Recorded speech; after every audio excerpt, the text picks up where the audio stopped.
ఇవన్నీ కూడా దానికి సంబంధించిన మిషనరీ ఇక్కడ లిక్క తయారవుతుంది. ఈ విధంగా బయట నుంచి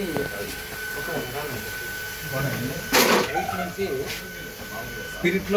స్పిరిట్ క్యాన్లలో స్పిరిట్ వస్తుంది. ఇది స్పిరిట్ క్యాన్. ఇది ఒక్కొక్క క్యాన్లో 35 లీటర్లు ఇలా ప్యాక్ చేస్తున్నాడు. ఒక అట్టపెట్టెలో ప్యాక్ చేస్తున్నాడు.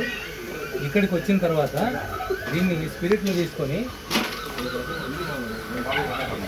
ఇది ఒక స్టీల్ ట్యాంక్. ఇది ఈ స్టీల్ ట్యాంక్లోకి ఈ స్పిరిట్ను పంపించిన తర్వాత దానికి కావాలి ఎంత క్వాంటిటీ వాటర్ అవసరమవుతుందో ఆ వాటర్ను బయట ఉన్నటువంటి ఇందాక మీకు చూపించినటువంటి ప్లాంట్ నుంచి డైరెక్ట్గా మోటార్ ద్వారా పంపు చేయడం జరుగుతుంది. ఎన్ని లీటర్లు ఉంటే అన్ని లీటర్లు. ఈ పంపు చేయడానికి కావాల్సినటువంటి మోటార్ ఇది. పంపు చేసిన తర్వాత ఈ మోటార్తో మొత్తం అంతా కూడా బ్లెండ్ చేస్తాడు, అంటే కలుపుతాడు మోటార్ ద్వారా, మాన్యువల్గా కాకుండా. పంపిన తర్వాత ఈ రెండు మీరు పైపులు కనుక ఒకటి